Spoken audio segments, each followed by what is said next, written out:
बाबा क्या हुआ?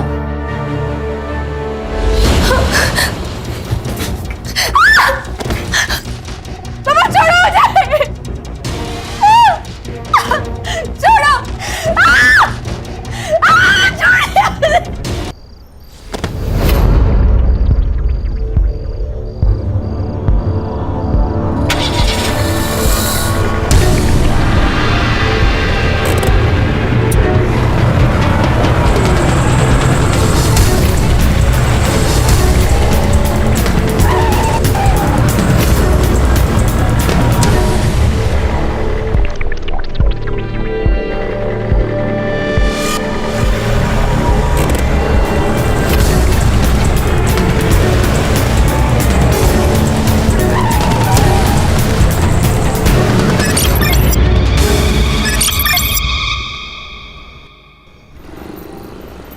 सब inspector Sandeep Gawai, PSI at Belkadi police station. Sir वो टॉपर थे स्टाफ सिलेक्शन में, ईमानदार एंड ऑनेस्ट मैन। बॉडी कब मिली? सकाळी 7:30 आसपास। सुनसान सड़क थी सर। लोकल पुलिस का कहना है कि हिट एंड रन केस हो सकता है। हिट एंड रन है या कुछ और, इसका पता हम लगाएंगे सुधा। हो सकता है जो उन्हें 6 दिख रहा हो असल में वो 9 हो। उनके सीनियर से पता चला है वो काफी आइडियल पर्सन थे। कहीं पढ़ा था sir, ideal is not a real. जैसे अभी आपने बताया ना वो 6 और 9 के बारे में। फिर भी एक पुलिस वाले को कोई क्यों मारेगा? वही पता लगाना है रश्मि। अरे आप हमें रोक क्यों रही हैं? क्या हुआ है यहाँ? साहिबा तो जाना। सर बताइए यहाँ पे क्या हो रहा है? सर बताइए यहाँ पे क्या हो रहा है? पीछे हटिए, पीछे हटिए, पीछे हटिए। चलिए। रुको, देखिए मैं पत्रकार तो हूँ नहीं जो यहाँ वहाँ की बातें सुन के स्टेटमेंट बना दूँ। पुलिस वाला हूँ, अभी अभी आया हूँ, जांच करूंगा, उसके बाद ही कुछ कहूँगा। रवि साहेब, ये है Vijay Sharma. Hello sir. Sub inspector Rashmi आणि एपीआय सिद्धार्थ. काय वाटतंय नितिन? सर विश्वास बसत नाहीये, हमारा तो पूरा डिपार्टमेंट शॉक है। आज सवेरे कुछ बच्चे लोग यहाँ खेलने आए थे, उन्होंने इन्फॉर्म किया। सर देखने में तो ये हिट एंड रन का केस लगता है, और वहाँ वो टायर के निशान देखे तो लगता है सर कोई मीडियम साइज का ट्रक या तो फिर टेम्पो होगा।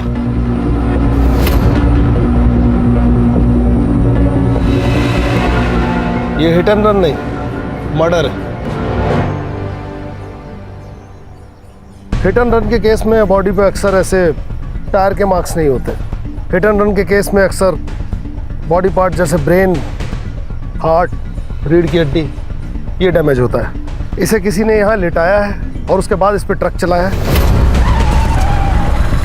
एक बार नहीं, 2 बार, 3 बार, तब तक जब तक ये मर नहीं गया। सर बहुत ही बहरे में से मारा है। सर के पीछे वार किया गया और फिर बाद में ट्रक से कुचल दिया गया।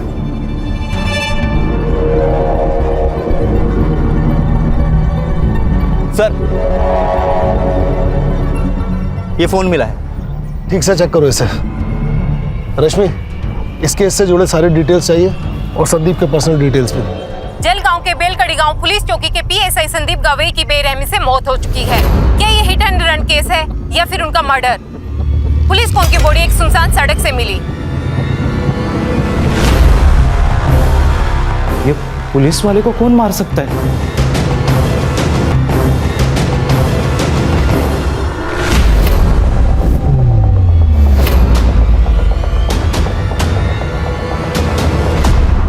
अरे कोई मुझे बताएगा क्या?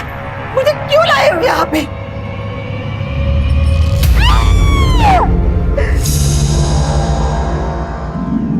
सर, संदीप की मां ये मानने को तैयार ही नहीं है कि संदीप की मौत हो चुकी है। कैसे मानेगी सर? संदीप के सिवा उसका दुनिया में कोई नहीं था। अगले हफ्ते संदीप की शादी थी। नितिन सर, शादी में सिर्फ लड्डू खाने मत आना। 2 दिन पहले सब काम करने के लिए आना है। हो काकू, पक्का आऊंगा, नक्की। काकू बोल के मस्का मत लगाओ। आना है मतलब आना है। ये देखो मेरा बेटा आ गया। आप लोग नहीं आएंगे ना तो ये शादी के फेरे भी नहीं लेगा। तू यहाँ भी शुरू हो गई। अरे सॉरी आप प्लीज, तू चल घरी। अरे मी नाही बोलत होते नितीन सर, हळदीला पण यायचं। अरे मला सांगू दे, असं काय करतो तू? संदीप ऐसे किसी केस में इन्वेस्टिगेशन कर रहा था जिसमें उसकी जान को खतरा हो? नहीं सर, पर हाँ वो प्राइवेटली कुछ ढूंढ रहा था, उसके बारे में मुझे कुछ नहीं पता। हाँ सर, 3 महीने पहले सर का यहाँ पोस्टिंग हुआ था, तब से मैं उनके साथ हूँ। लेकिन मुझे भी पता नहीं चला कि वो आखिर ढूंढ क्या रहे हैं। नितिन, तुम्हारे हिसाब से संदीप ऑनेस्ट, स्ट्रिक्ट और उसूलों वाला इंसान था, फिर ये लुका छिपी क्यों? ऐसा कौन सा केस था जो उसने तुम्हें बताना भी जरूरी नहीं समझा? सर, कल शाम 7:30 बजे प्रिया साठे नाम के किसी लड़के ने संदीप को कॉल किया था। मैंने कॉल लॉग चेक किए तो पता चला कि पिछले 4 दिनों से उनकी कंटिन्यूअसली बातें चल रही थी। संदीप के फोन की पूरी CDR मुझे चाहिए। जी सर। कौन है ये प्रिया साठे, जानते हो? हाँ सर, उन दोनों के बीच कुछ तो था, पर क्या था वो मुझे पता नहीं। उस दिन मैंने उसे पहली बार देखा था। प्रिया, थांबे, गाड़ी थांबो।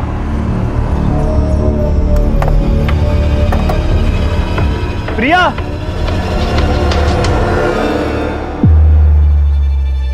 मैंने सर से पूछा कि वो लड़की कौन थी, तभी उन्होंने मुझे बताया कि वो उनके कॉलेज की पुरानी फ्रेंड थी।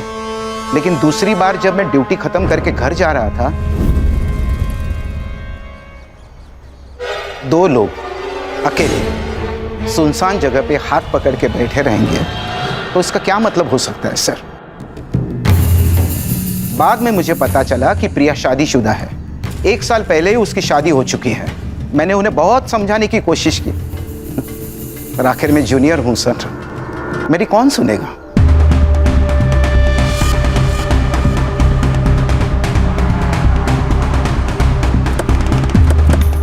तुम्हारा संदीप के साथ क्या रिश्ता था? हम कॉलेज के दोस्त थे। कॉलेज के बाद किसी से कांटेक्ट नहीं था। हम दोनों भी अभी कुछ हफ्तों पहले ही मिले थे। तुम्हारे पति को पता है तुम्हारे और संदीप के बारे में? नहीं, मैंने उन्हें कभी नहीं बताया। क्यों? क्योंकि मुझे जरूरी नहीं लगा। संदीप और मैं दोस्त है, इससे आप लोगों को क्या प्रॉब्लम है? मैडम, जब दोस्त का मर्डर हो जाएगा तो सवाल उठेंगे और प्रॉब्लम भी होगी। लेकिन मुझ पर क्यों? हो सकता है कि आप दोनों का रिश्ता दोस्त से बढ़कर था और आप दोनों के इस रिश्ते के बारे में आपके पति मकरंद को इस बात का पता चल गया और उसने गुस्से में आकर संदीप का खून कर दिया। ये आप क्या बोल रहे हो? धोखा अक्सर मतलब पूरा होने के बाद ही दिया जाता है। ऐसा कौन सा मकसद था मैडम जो संदीप ने पूरा कर दिया था? बंद कीजिए ये ड्रामा। संदीप मेरे भाई की तरह था। तो आपके भाई साहब के बारे में आपके पतिदेव को आपने क्यों कुछ नहीं बताया? क्यों सब छुपा के रखा? म्हणजे काहीतरी होतच ना। ऐसा कुछ नहीं है। मकरंद से मैं प्यार करती हूँ और हम दोनों खुश हैं। करता क्या है ये मकरंद? जी, उनका दाल चावल का होलसेल का बिजनेस है और उसी सिलसिले में उनका जलगांव जाना होता है। मोबाइल नंबर दीजिए उनका। सर, मुझे तो लव ट्रायंगल की बू आ रही है। लव ट्रायंगल में किसी एक का मरना तय है, ये तो इतिहास में लिखा हुआ है। सुतार, इस मकरंद और संदीप के बारे में सारी डिटेल पता करो। और रश्मि, प्रिया के बारे में सब पता करके बताओ। सर, ये प्रिया तो डॉक्टर राजा आठवले की बेटी है। कौन है डॉक्टर राजा आठवले? सर, कहने को तो ये डॉक्टर है, लेकिन लोग इसे देव मानुस कहते हैं। आरटी एक्टिविस्ट है, लोगों की काफी मदद करता है। लेकिन सर, पुलिस से इसकी नहीं बनती, क्योंकि इन्हें हर पुलिस वाला बिका हुआ और करप्ट लगता है।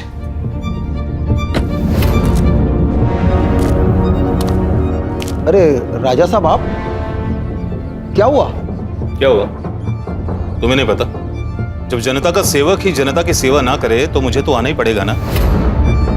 ये मंजरी है, इसके पुरखों की जमीन को एक लोकल गुंडा हड़पना चाहता है। इसने कंप्लेंट दी पर तुम लोगों ने कोई एक्शन नहीं लिया। दरअसल राजा साहब, वो हुआ ये कि क्या क्या वो क्या मतलब? ये विधवा है तो इसकी कंप्लेंट को तुम सीरियसली नहीं लोगे?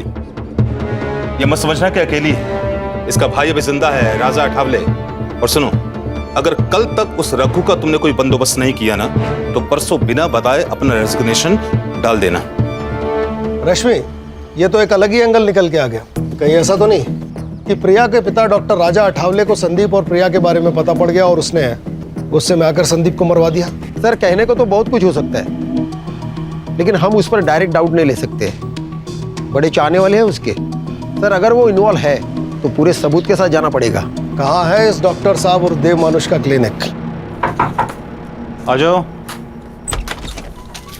सर, आप निकल रहे हैं? हाँ, आज थोड़ा लेट हो गया। वो मैं आपके लिए मच्छी करी लेकर आई थी। अरे वाह, मतलब तुम्हें मेरा वीक पॉइंट मालूम है कि मुझे मच्छी करी बहुत पसंद है, वो भी तुम्हारे हाथों की। तो ठीक है, थोड़ा लेट और सही। एक काम करो, तुम प्लेट्स लगाओ, मैं हाथ धोकर आता हूँ। ठीक है?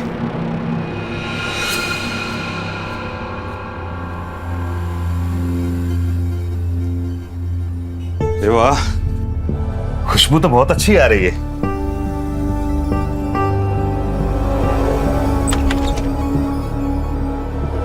अरे भाई को आना, देख रुक्मणी फिश फ्राई से लेकर आई है। ताई या ना, मैं आपके लिए भी प्लेट लगाती हूँ। रहने दो रुक्मिनी, इतने प्यार से जिनके लिए लाई हो उन्हीं को खाने दो, कहीं कम ना पड़ जाए। क्या बोले जा रही हो, पागल हो क्या? आप क्यों भूल जाते हैं कि आपका एक घर है, बीवी है, परिवार है जो आपके लिए वेट कर रहा है, पर आप हमारी परवाह किए बगैर यहाँ एक पराई औरत के साथ खाना खा रहे हैं। सर मैं आती हूँ।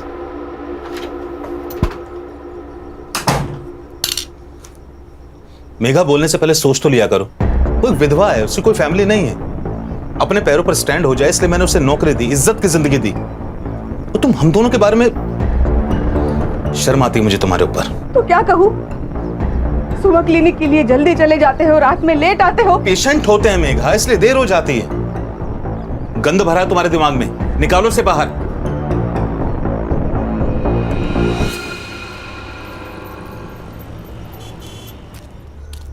संदीप, संदीप! अरे ताई, तुम्ही इथे? क्या हुआ? तांबे भाऊ आपके सर आज भी टिफिन भूल के आए हैं। मैं उनकी पसंदीदा भिंडी बनाई थी, वो लेके आई हूँ। कहाँ है संदीप? वो ताई, वो अभी पेट्रोलिंग के लिए गए हैं। तो एक काम करो तांबे भाऊ, उसको फोन करके बुला लो। मैं तब तक खाना लगाती हूँ। फोन नहीं लग रहा काकी, आप खाना रख दीजिए, मैं उसे बता दूंगा। फोन नहीं लग रहा है? ठीक है बड़े साहब, आप ना उसे याद से खाना खाने के लिए बोल देना, भूल जाएगा नहीं तो। तांबे भाऊ, खीर खाई हा? सर, आपने झूठ क्यों बोला? उन पर क्या बीत रही है इसका अंदाजा हम नहीं लगा सकते। कभी कभी दिल से भी सोचना पड़ता है। सर, संदीप के पहले और कुछ अभी के केसेस देख रहा था, देखिए क्या आता है। देव मानुस ने मेरा बलात्कार किया है। किसने की है ये कंप्लेन? सर वो तो मालूम नहीं, क्योंकि ये कंप्लेंट शिकायत पेटी में पड़ी थी, लेकिन जिस औरत ने ये कंप्लेंट की वो सामने आई ही नहीं। संदीप सर ही इस केस का इन्वेस्टिगेशन कर रहे थे। राजा साहब को छोड़ दो। अरे उन्होंने कुछ नहीं किया। क्या कहा? किसी ने मेरे खिलाफ रेप की कंप्लेंट की? हाँ। अच्छा, एक काम कीजिए, जिसने कंप्लेंट की है उसको यहाँ पुलिस स्टेशन में अभी बुलाइए।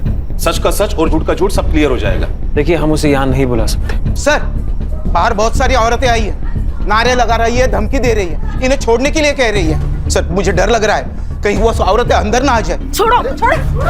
राजा साहब को छोड़ दो, उन्होंने कुछ नहीं किया है। ऑफिसर, मेरे पति को सब लोग देव मानुस कहते हैं और आप उन्हीं पर गलत इल्जाम लगा रहे हैं। देखिए, मैं सिर्फ अपना काम कर रहा हूँ। इनके खिलाफ कंप्लेन आई है तो इंक्वायरी के लिए इन्हें यहाँ बुलाना पड़ा।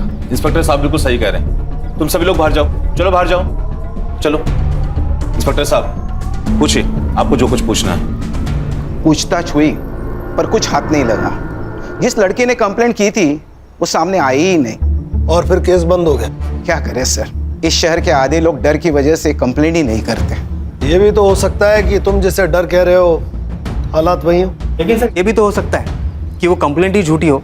मेरा मतलब है, हर अच्छा काम करने वाले आदमी के दुश्मन भी बहुत सारे होंगे। और सर, आजकल तो हर कोई लड़की ये कहती है कि मेरा रेप हुआ है। क्या बात कर रहे हो सिद्धार्थ? कोई लड़की ऐसा झूठ नहीं बोल सकती, उसके लिए बहुत बड़ी बात है। रश्मि मैडम, फेक एलिगेशंस के कितने केस आते हैं हमारे पास, और इन लड़कियों के फेक एलिगेशंस की वजह से कितने ही लड़कों की जिंदगी बर्बाद होते हुए देखी मैंने अपनी आंखों से। इसका मतलब है हर लड़की झूठी है? मैंने ये तो नहीं कहा ना, मैंने तो बस इतना कहा कि हर लड़की सच्ची नहीं होती। बस देखो, तुम ज्यादा बस साला हर जगह शुरू हो जाते हो। जब से इंक्वायरी शुरू हुई है तब से इस देव मानुस का नाम दूसरी बार आया है। इसकी और इसके फैमिली की पूरी कुंडली चाहिए मुझे। Yes sir. ये लो। वाओ, कैसे लगे? बहुत खूबसूरत है बाबा। अभी कहाँ खूबसूरत, ये दिखाओ। खूबसूरत तो अब लगेंगे बेटा। अच्छा बताओ, कॉलेज कैसा चल रहा है तुम्हारा? कॉलेज? आई को क्या हुआ? आई क्या हुआ तुझे? तू ऐसे गुस्सा होकर क्यों आ गई आई? अरे कुछ नहीं हुआ, ये तेरी आई मुझसे गुस्सा। क्या है ना, उसे लगता है कि मैं तुझे टाइम नहीं दे पाता। आई, ये सब बाबा अपने लिए ही तो करते हैं ना, सब इन्हें देव मानुस बोलते हैं, पर मेरे लिए तो मेरे बाबा एकदम सुपर हीरो जैसे हैं। सुना मेगा? शाबाश। तुझे कॉलेज के लिए लेट नहीं हो रहा है? ओ हाँ, मैं बैग लेकर आई। हाँ ठीक है बेटा, जल्दी आना, मैं तुम्हें ड्रॉप कर दूंगा, है ना? वो चली जाएगी। आई, मैं ना आते आते दीदी के घर होते हुए आऊंगी। बाय। चलो बाबू चलो। हाँ चलो चलो आओ। चलो मेघा, शाम को मिलता हूँ। देख, तू अच्छे से पढ़ाई करेगी ना, मैं तेरा एडमिशन मुंबई के सेंट मेरी कॉलेज में कराऊंगी। फिर तू मुंबई में रहेगी और वहीं से पढ़ाई करेगी। अरे दीदी, लेकिन उसके लिए तो कितने सारे पैसे चाहिए ना, हम कहाँ से लेंगे इतने सारे पैसे? तू उसकी चिंता मत कर, मैं मैनेज कर लूंगी। बस तू पढ़ाई पे ध्यान देना। और चाहिए? नहीं दीदी, बस हो गया।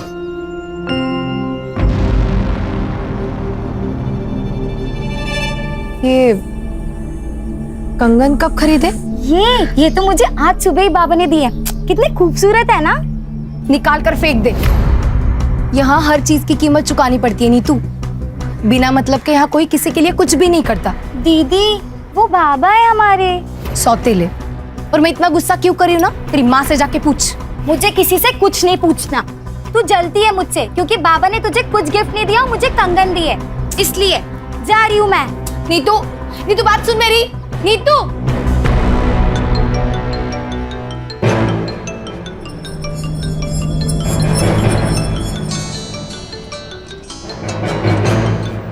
हेलो। देखकर अनदेखा अच्छा कर लेती है तू। तू माँ है या चुड़ैल? शर्म नहीं आती तुझे? प्रिया तू शांत हो जा। कैसे शांत रहूं आई? पहले बालिया, अब ये कंगन, ये सब किस और जा रहा है ना, सब समझ रही हूं मैं। देख, तू चुप बैठ। चुप रहकर ही तो सब कुछ सह लिया, लेकिन नीतू ये नहीं सहेगी। अब तो समझ आई, बचा ली अपनी बेटी को।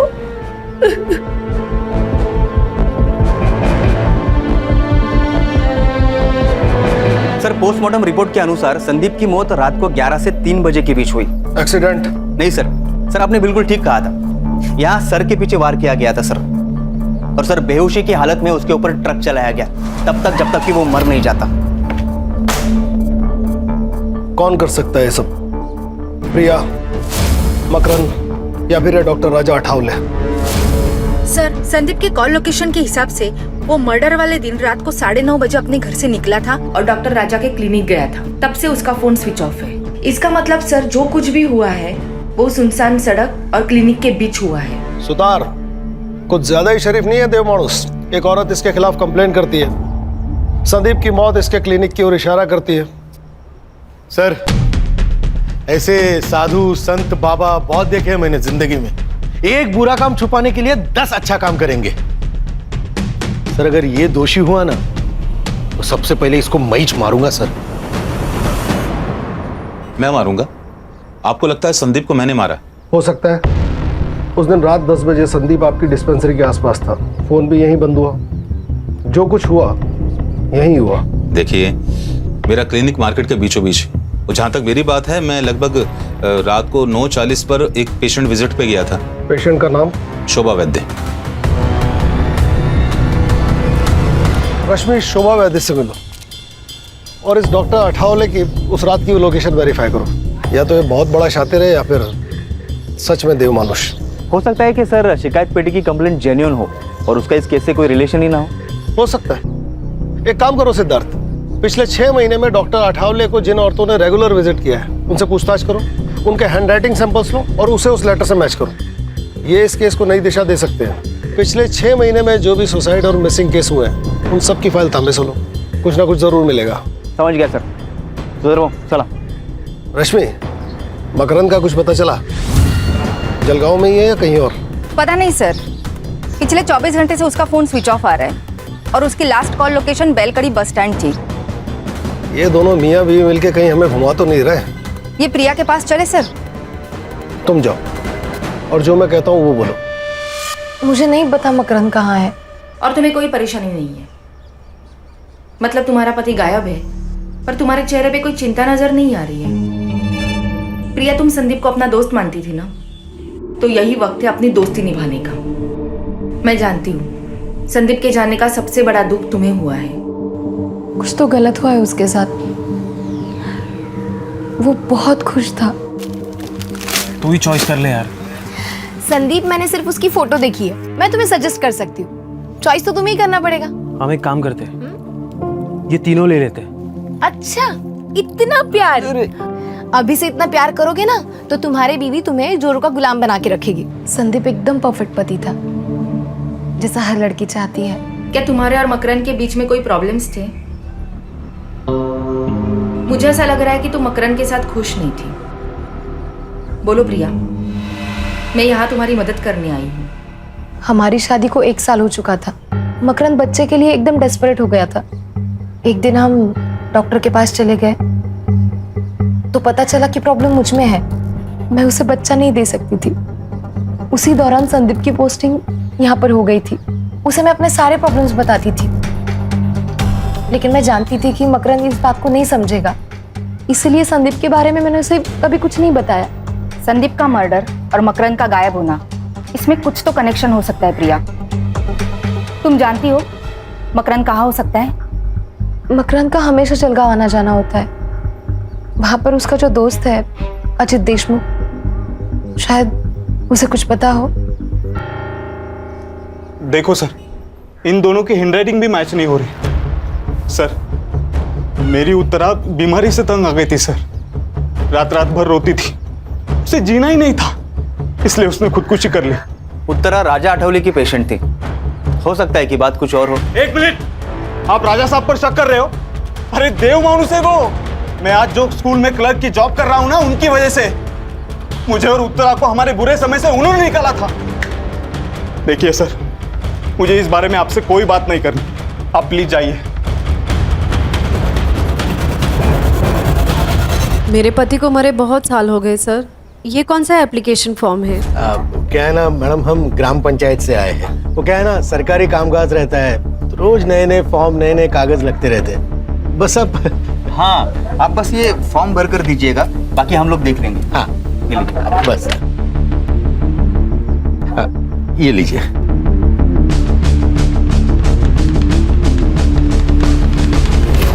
सर, मकरन से बात हुई और वो उसका दोस्त अजीत देशमुख, उससे भी बात हुई। वो दोनों साथ में ही थे। मैंने मकरन को बुला लिया है, कल वो पुलिस स्टेशन आ जाएगा। अरे बैठ ना मकरन, सुधर भाऊ दांड का जरा आपलं. आलो क्या रे हाँ 3 दिवसापासून फोन बंद करून बसलायस. तेरे को क्या लगा तू फोन बंद करके बैठेगा तो तेरे को हम भूल जाएंगे? हाँ तेरे को पकड़ नहीं पाएंगे. बोल सच सच बता, क्यों भागा था घर से? क्या करता मैं उस घर में रहकर? मुझे उस प्रिया की शक्ल भी नहीं देखनी थी. उसने धोखा दिया है मुझे और मेरी फैमिली को. मतलब? प्रिया कंसीव नहीं कर पा रही थी, इसलिए हम डॉक्टर के पास गए. स्कैन किया, जब मैंने रिपोर्ट देखी तो मैं पागल हो गया था. इतना बड़ा धोखा. हाँ जी करता है ना तुझे यही मार दूं मैं. तेरे पास यूट्रस ही नहीं है तो बच्चा कैसे होगा? ये क्या कह रहे हो आप? मुझे कुछ समझ नहीं आ रहा है. 2 साल पहले ही तेरा यूटेरस निकाल दिया और तू कहती है तुझे कुछ भी पता नहीं. पागल समझाए मुझे? जानवर हूं मैं जो तेरे बाप ने मेरे सामने ये मांस का टुकड़ा डाल दिया. ना तू पूरी बीवी कहने लायक है ना पूरी औरत. जो औरत बच्चा पैदा नहीं कर पाए वो औरत कहलाने के लायक नहीं. तो जैसे लोगों के लिए अलग अस्पताल होना चाहिए, इलाज की जरूरत तुझे है. देखिए सर, ये सारी बातें है ना आपके शहर में ठीक है, लेकिन हमारे यहाँ शादी के बाद अगर बच्चा ना हो तो वो शादी नहीं मानी जाती. अच्छा, तो अधूरी शादी को पूरा करने के लिए अफेयर किया तूने? क्या बकवास कर रहे हो आप? ये सब अरे सर रहने दीजिए. अरे मैं देखता हूँ ना इसे. अरे बकना आगे और उसके बाद उल्टा जवाब दिया ना समझ लेना. बताता हूँ. प्रिया से दूर रहने के लिए मैं मेरे दोस्त अजीत के पास सातारा में रहने गया. वहाँ मेरी मुलाकात अजीत की बहन कविता से हुई. हम दोनों एक दूसरे से प्यार करने लगे और हमने शादी करने का फैसला किया.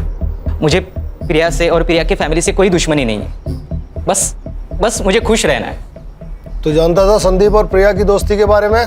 अगर मुझे उन दोनों पर शक होता तो सबसे पहले मैं प्रिया को मार देता, संदीप को नहीं, क्योंकि प्रिया ने मुझे फंसाया है, संदीप ने नहीं. अगर उन दोनों में कुछ होता भी ना तो सबसे बड़ी खुशी मुझे होती. जान तो छुट्टी उस प्रिया से. ठीक है जा.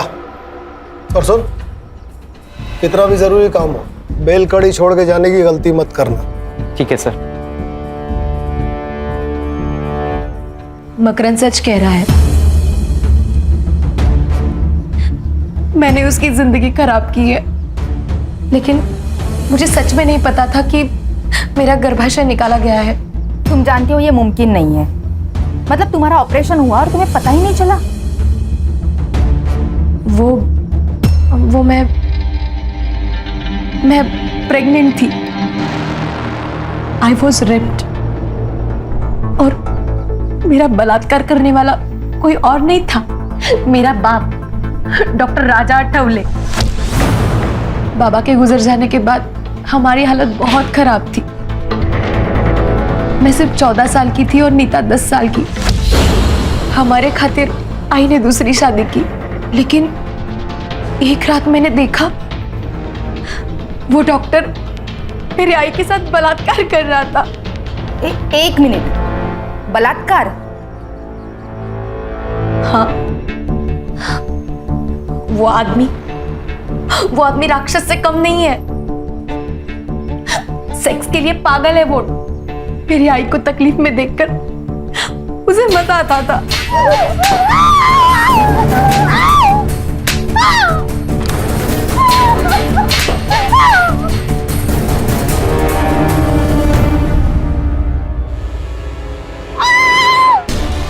वो चीखती थी, चिल्लाती थी, लेकिन वो रुकता नहीं था। मुझे उससे बहुत डर लगता था। जब मैं 16 साल की हुई तो वो मेरे लिए नए नए गिफ्ट लाता था। मुझे लगा वो शायद बदल गया है, लेकिन नहीं, मैं गलत थी। बाबा, क्या हुआ?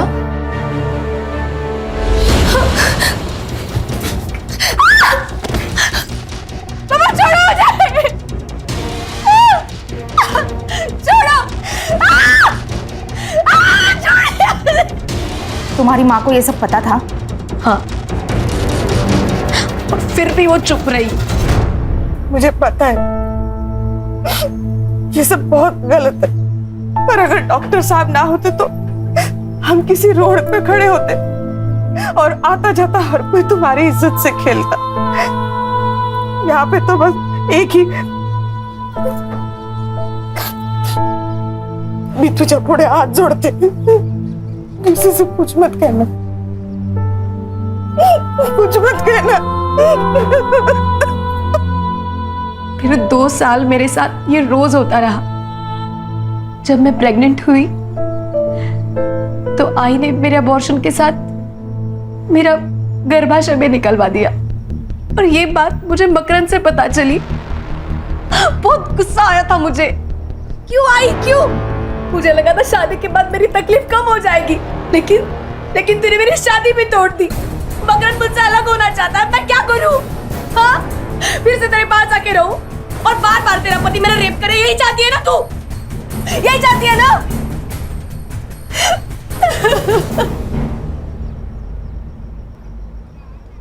कोई साथ में नहीं था मैडम, किसको बताती?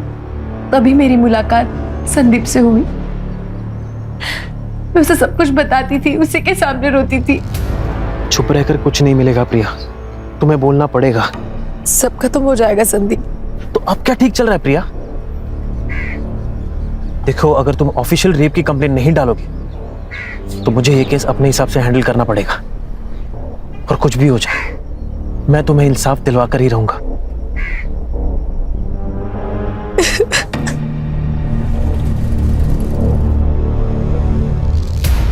वो मुझे इंसाफ दिलाना चाहता था।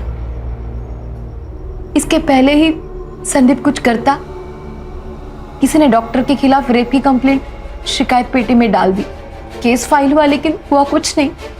इसलिए मैंने उसको सब सच सच बता दिया। डॉक्टर राजा आठवले असल में डॉक्टर है ही नहीं। आई ने मुझे बताया था कि वो सतारा में लैब टेक्नीशियन था। 12 साल पहले वो जलगांव आया और फिर उसने डॉक्टर की प्रैक्टिस की है। संदीप इसी की इन्वेस्टिगेशन कर रहा था।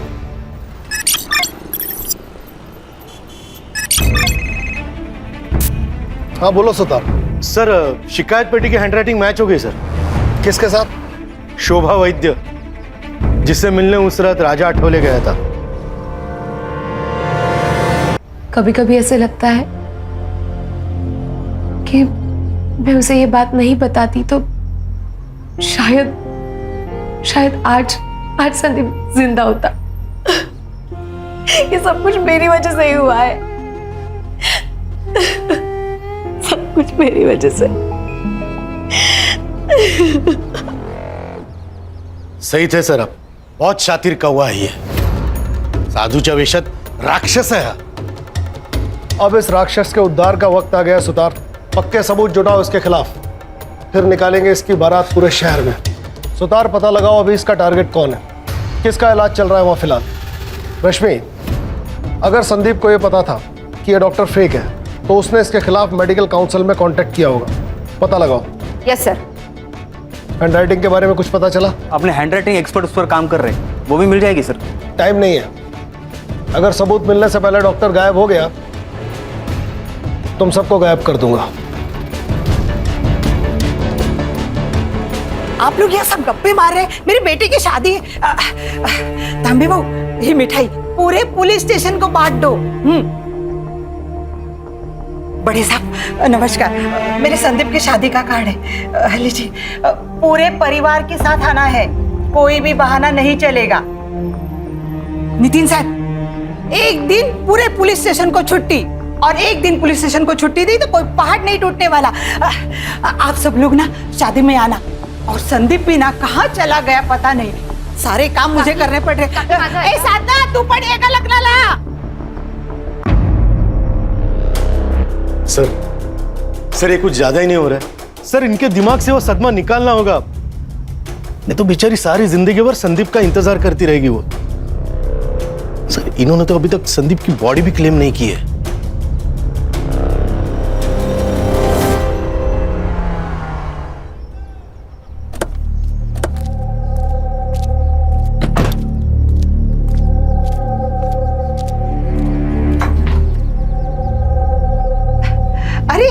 आप सब लोग आ गए, बहुत सारे काम पड़े हैं। मुझे ना खाना बनाने वाले के पास भी जाना है। और तांबे बहू, शादी के दिन आपको ही गाड़ी सजानी है। हाँ, और ना क्या मैं लाल बत्ती की पुलिस की गाड़ी में थोड़ी ना मैं बहू को लेके आऊंगी। आप दोनों को काम करने के लिए आना है। अरे तुम इथे काय उभे आहात? हाँ,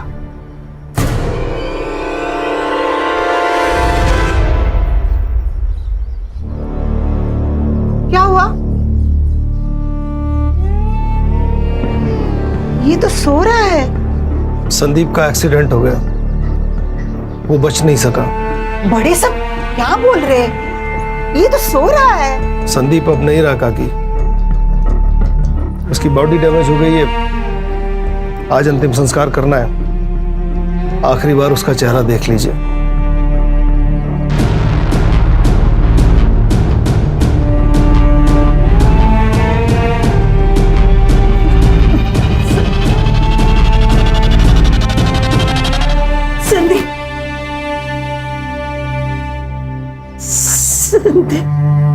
मेरा बच्चा,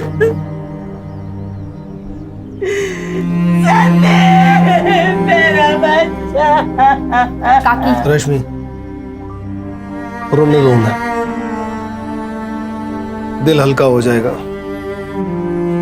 इस तरह आंसू रोक कर ये जिंदगी नहीं बिता पाएंगी। किसी के खोने का दर्द क्या होता है ये मैं अच्छी तरह जानता हूं।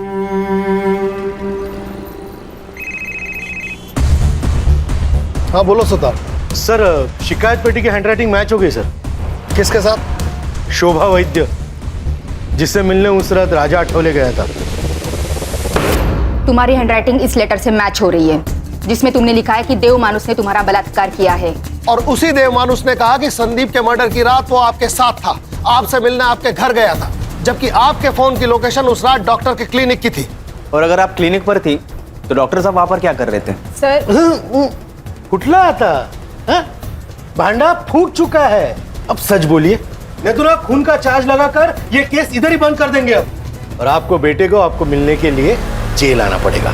मैंने कुछ नहीं किया सर, सिर्फ झूठ बोला है मैंने कि उस रात डॉक्टर साहब मेरे साथ थे। उन्होंने मुझे धमकी दी थी, इसलिए मैंने झूठ बोला। तो अब सच बोल दो। एक दिन मेरी तबीयत खराब हो गई थी, मैं डॉक्टर साहब के पास गई। कुछ नहीं शोभा, बस एक इंजेक्शन लगेगा तुम्हें और ठीक हो जाएगा। है? हाथ दिखाओ, बस सब ठीक। अब तुम्हें आराम ही आराम मिलेगा।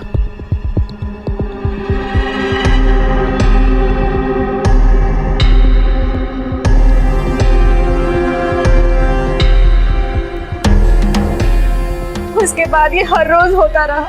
तो तुमने पुलिस स्टेशन आके कंप्लेंट क्यों नहीं की? हमारी हालत बहुत खराब थी मैम, खाने तक को पैसे नहीं थे।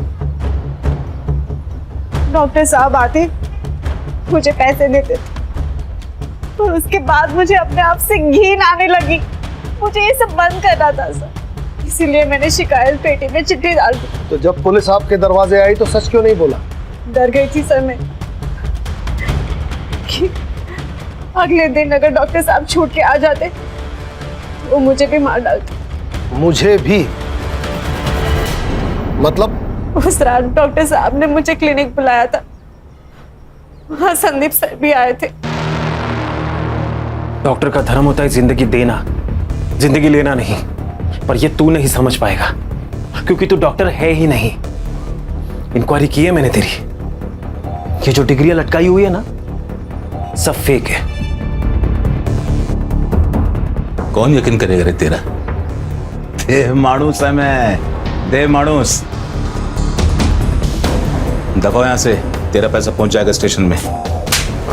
अपनी बेटी का बलात्कार कर दिया, उसका यूट्रस निकाल दिया ताकि वो फिर से प्रेग्नेंट ना हो पाए। तू देव मानुस नहीं है, तू राक्षस है, राक्षस।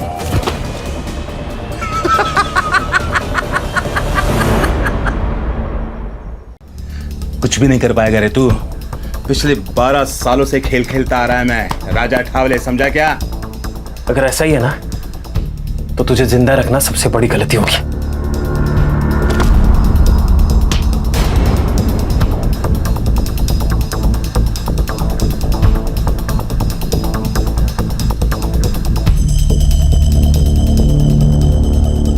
तू क्यों डर रही है? अरे हमारा नहीं है, बेहोश हुआ है बस। तू फोन दे, दे लवकर, दे दे दे। अरे दे। हाँ सुन, राजा बोल रहा हूं। किसको कॉल किया था उसने? किसको कॉल किया था? पता नहीं, पर बाद में बोला कि घर जाओ। और जब सुबह न्यूज़ देखा तो पता चला उन्होंने संदीप सर को मार दिया था।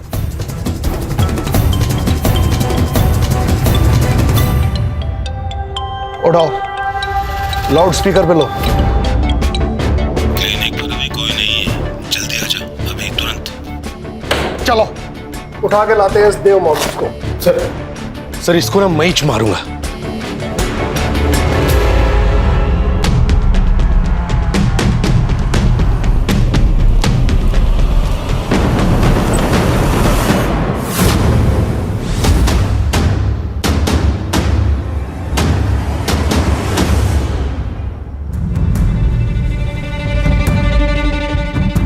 सर, ही इज नो मोर।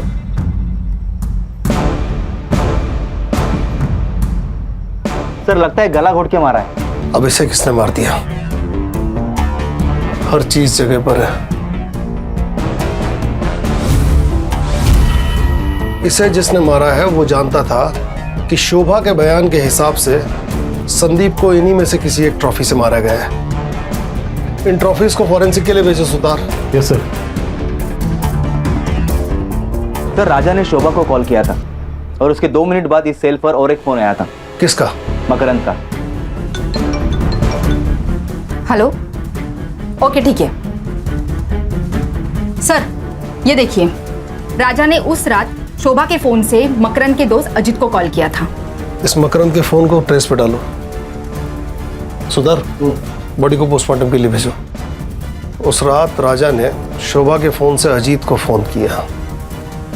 अजीत का फोन मकरंद ने उठाया क्योंकि अजीत और मकरंद दोनों साथ थे और मकरंद यहां उसकी मदद करने आ गया। सर, मकरंद की लोकेशन मिल गई है। प्लीज मुझे मत मारो मकरंद, प्लीज मत मारो। दूरी तो भेज रहा हूँ तुम्हें मैं, तुम्हारे बाबा के पास। मुझे जो चाहिए था वो तुम दे नहीं सकती और तुम्हारे बाप से जो चाहिए था वो मुझे मिल चुका है। अब तुम्हारा जिंदा रहने का कोई भी मतलब नहीं है। हाँ, अगर मुझे और कविता को खुश रहना है तो तुम्हारा मरना जरूरी है। Good bye.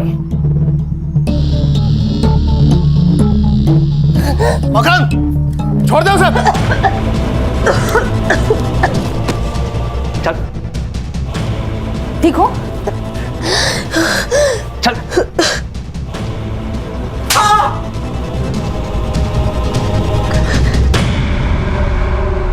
पोकड़ साड़ी बोल तो गया था पटापट। मैंने और कविता ने शादी करने का फैसला ले लिया था, लेकिन मेरा बिजनेस ही अच्छा नहीं चल रहा था और ये बात अजीत को पता थी। उसने तो मेरे सामने शर्त ही रख दी थी, अगर मेरी बहन के साथ शादी करना चाहते हो तो तुम्हें 25 लाख रुपए जुटाने पड़ेंगे। मैंने तो टेंशन के मारे घर ही जाना छोड़ दिया था, लेकिन मुझे प्रिया का कॉल आया था। उसने मुझे बताया कि डॉक्टर साहब ने उसके साथ जबरदस्ती की थी और उसी की वजह से वो प्रेग्नेंट हुई थी। लेकिन ये बात जब डॉक्टर को पता चली तो उसने उसका यूट्रस ही निकाल दिया था। लेकिन ये सारी बातें सुनकर मेरे दिमाग में पैसा कमाने का रास्ता नजर आया। मेरा बलात्कार करने वाला कोई और नहीं था, मेरा बाप डॉक्टर राजा अठावले। अच्छा हुआ ना मैं कॉल रिकॉर्ड करता हूँ, नहीं तो ये एटीएम कार्ड मेरे हाथ में कैसे लगता। अब जब मैं बोलूं तब मुझे पैसे देते रहना। नहीं, टेंशन की कोई बात नहीं है, मैं किसी को कुछ नहीं बताऊंगा। लेकिन हाँ, अगर मुझे पैसे नहीं मिले तो ये ऑडियो क्लिप वायरल हो जाएगी, फिर तुम और तुम्हारी बेटी दोनों मिलकर खुदकुशी करना। हर महीने मुझे पैसे मिलते रहे और मैं जुटाता रहा, लेकिन प्रिया मुझे बार बार कॉल करके तंग करती रहती थी, इसलिए सातारा जाने के बाद मैं फोन ही बंद कर देता था। उस रात डॉक्टर साहब का कॉल अजीत को गया था। हाँ सुन, राजा बोल रहा हूँ, एक काम है तुझसे। 1 घंटे में 10 लाख कमाएगा? हाँ कैसे? एक बॉडी को ठिकाने लगाना है, एक्सीडेंट लगना चाहिए। हाँ ठीक है। मैंने तुरंत हाँ कर दी क्योंकि मुझे पैसे जुटाने थे। अजीत का तो ट्रांसपोर्ट का बिजनेस था ही, इसलिए मैंने बिना बताए उसकी गाड़ी लेके बेलकड़ी पहुंच गया। मैंने क्लिनिक से बॉडी उठाई और खदान के पास वाले रोड पे लेके गए।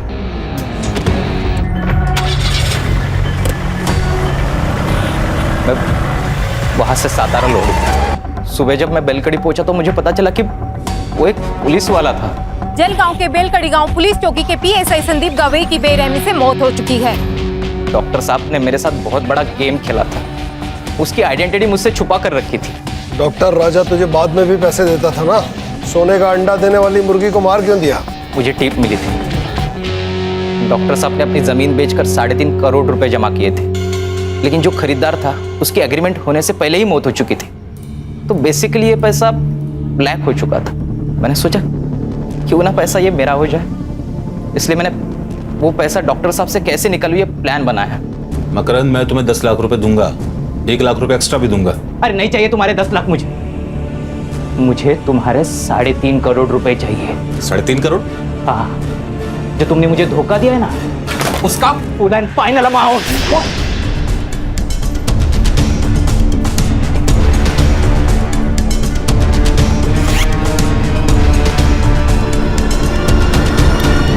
प्रिया को क्यों मारना चाहता था? डॉक्टर साहब की मौत की तलवार मेरे सर पर हमेशा रहती थी, इसलिए उन दोनों को मारकर उनकी मौत में सुसाइड बता देता और ऑडियो क्लिप वायरल करने के बाद ये बात साबित ही हो जाती, फिर मैं और कविता आराम से जिंदगी बिता पाती। बहुत सपने देखे तूने, बाकी के सपने अब जेल में देखना। कहा था ना तुझसे, तुझे इलाज की जरूरत है, तो जैसों का बस यही इलाज है। चल चल चल चल चल चल छोड़ दो, चल। इस केस में आरोपी मकरंद साठे को पीएसआई संदीप गवाई और राजा अठावले के मर्डर के लिए आईपीसी की धारा 302, आपराधिक साजिश के लिए 120B और सबूतों से छेड़छाड़ के लिए आईपीसी की धारा 204 के तहत 10 साल की सजा सुनाई गई।